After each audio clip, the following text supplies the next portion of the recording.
नमस्कार, कवरेज 18 में आप सभी का स्वागत है। अंधविश्वास की बेड़ियों में जकड़ते हुए लोगों की कहानियां तो आपने तमाम सुनी होंगी, लेकिन आज हम आपको एक ऐसे परिवार की कहानी बताने जा रहे हैं जिसको सुनने के बाद आप अपनी जगह से उछल पड़ेंगे। जी हाँ, कहानी कुछ ऐसी है जब हम आपको बताएंगे कि माँ बाप ने किस तरह से अपनी 2 बेटियों को मौत के घाट उतार दिया, वो भी अंधविश्वास के चलते। अब आप सोचेंगे कि ये अंधविश्वास अनपढ़ और गंवार लोगों में पाया जाता है, लेकिन हम आज आपको जिन लोगों की ये कहानी बता रहे हैं वह अनपढ़ नहीं है, वह आंध्र प्रदेश से पढ़े लिखे लोग थे। कोई पीएचडी था तो कोई मैथमेटिशियन। आइए आपको पूरी दास्तां बताते हैं। यह वारदात उस समय की है जब पूरा देश कोरोना महामारी से जूझ रहा था। पूरे देश में लॉकडाउन लगा था। इस समय बहुत से लोग थे जो तनाव से गुजर रहे थे। कुछ लोगों ने जिंदगी को ही खत्म कर दिया और उसी समय एक ऐसा परिवार था जो तनाव में तो नहीं था, लेकिन हाँ, इस महामारी को अलग ही नजरिए से देख रहा था। लॉकडाउन के कुछ दिन पहले यहाँ पर मदनपल्ली के शिवालय टेम्पल स्ट्रीट में एक परिवार एक घर में रहने आया था। परिवार में 4 लोग थे। डॉक्टर श्री पुरुषोत्तम नायडू, जिन्होंने केमिस्ट्री में पीएचडी की है और सरकारी डिग्री में वाइस प्रिंसिपल थे। दूसरा उनकी पत्नी वी पदमजा, जो मैथमेटिशियन है, गणित में गोल्ड मेडल भी ले चुकी हैं और आईआईटी कोचिंग ट्रेनर थी।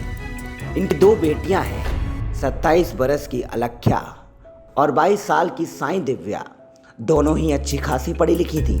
पुरुषोत्तम ने अपने एक दोस्त को फ़ोन किया था, जिसे सुनकर दोस्त के पैरों तले जमीन खिसक गई। पुरुषोत्तम ने कहा कि उसने और उसकी पत्नी ने दोनों बेटियों की हत्या कर दी है और दोनों बाद में जिंदा हो जाएंगी। इसके बाद दोस्त वहां पहुंचा पुरुषोत्तम के घर। जो मंजर देखने को मिला, उसको देखकर तो उसका दोस्त भी डर गया।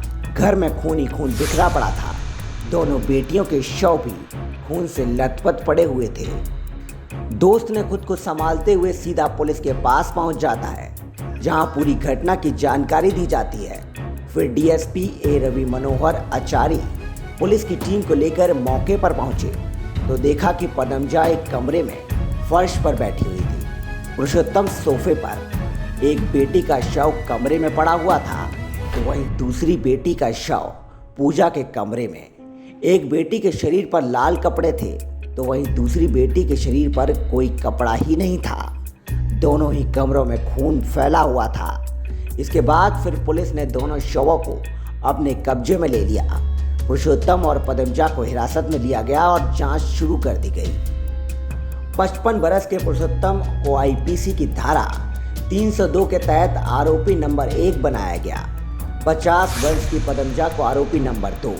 पूछताछ में पता चला कि यह परिवार किसी तरह के सीक्रेट पूजा कर रहा था और इसी पूजा के बाद दोनों ने अपनी दोनों बेटियों की हत्या कर दी। छोटी बेटी को दोपहर के वक्त मारा गया, बड़ी बेटी को शाम के वक्त। एक का गला काटा गया तो दूसरे को डंबल से मारा।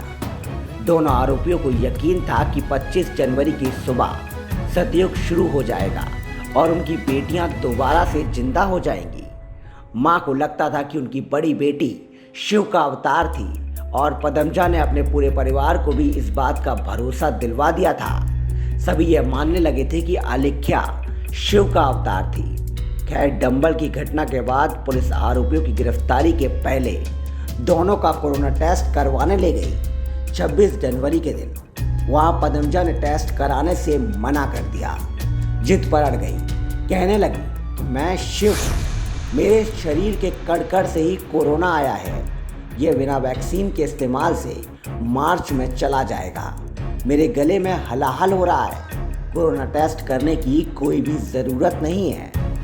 हालांकि बाद में पुरुषोत्तम, जिसने पदमजा की तुलना में काफ़ी शांति से अपने सैंपल दिए, उसके कहने पर पदमजा ने अपना सैंपल दिया।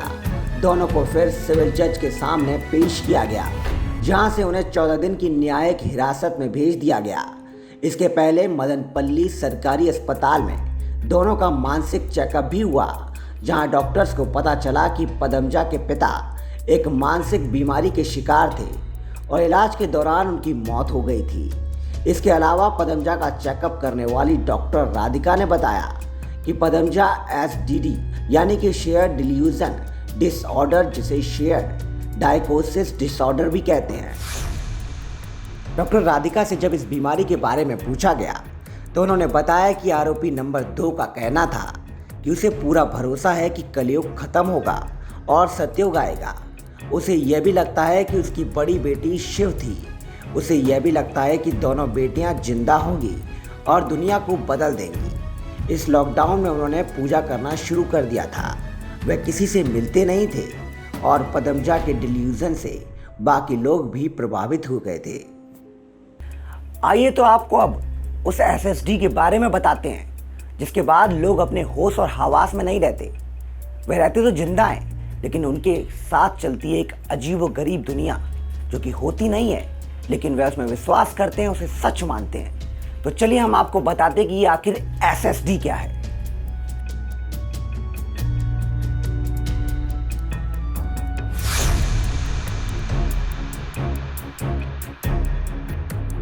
वहीं डॉक्टर प्रवीण त्रिपाठी का कहना था कि यह साइकेट्रिस्ट हैं। उन्होंने बताया कि एसडीडी से पीड़ित व्यक्ति ऐसी बातों पर भरोसा करने लगता है जो असल में सच नहीं होती, और उसके साथ रह रहे लोगों को भी वह अपनी बातों पर यकीन दिलवा देता है। उन्होंने कहा कि पढ़ा लिखा होना कुछ हद तक अंधविश्वास से बचा सकता है, लेकिन इस बीमारी से नहीं बचा सकता।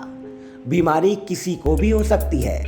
डिल्यूजन डिसऑर्डर जिसे कहते हैं, जिसे शेयर्ड साइकोसिस कहते हैं, यह भी एक मानसिक बीमारी है।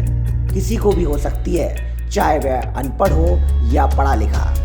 डिल्यूजन डिसऑर्डर मतलब व्यक्ति को एक डिल्यूजन हो जाता है, मतलब ऐसी गलत धारणा बन जाती है जो कि गलत है और इंसान को उस पर पूरा विश्वास हो जाता है। और चाहे आप उसे कितना भी कारण दे दीजिए, उस व्यक्ति को तोड़ने के वह टूटता नहीं है। वो उस पर 100% अड़िग रहता है कि यह बात सही है और यही सच है और कुछ भी सच नहीं है। लॉकडाउन के समय भी कुछ ऐसा ही हुआ।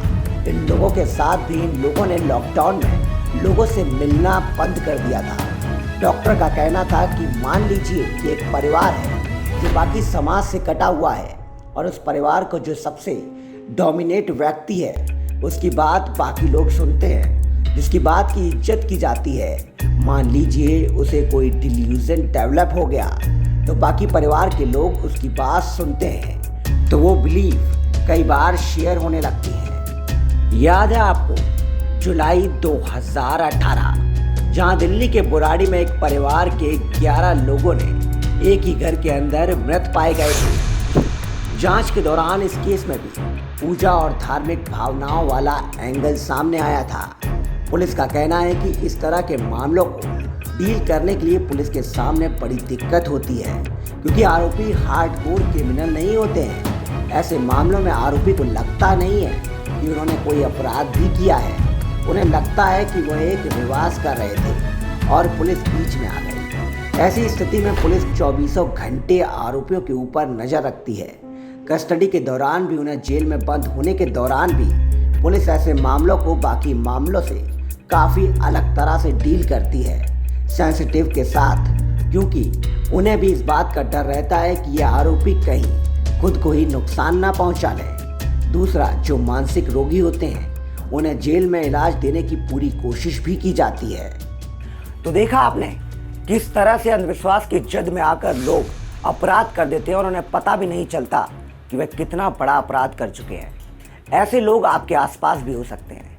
अगर आप ऐसे लोगों को देखें तो तुरंत उनको मेडिकल चेकअप के लिए ले जाएं, इलाज करवाएं, ताकि आप किसी की जान बचा सकें।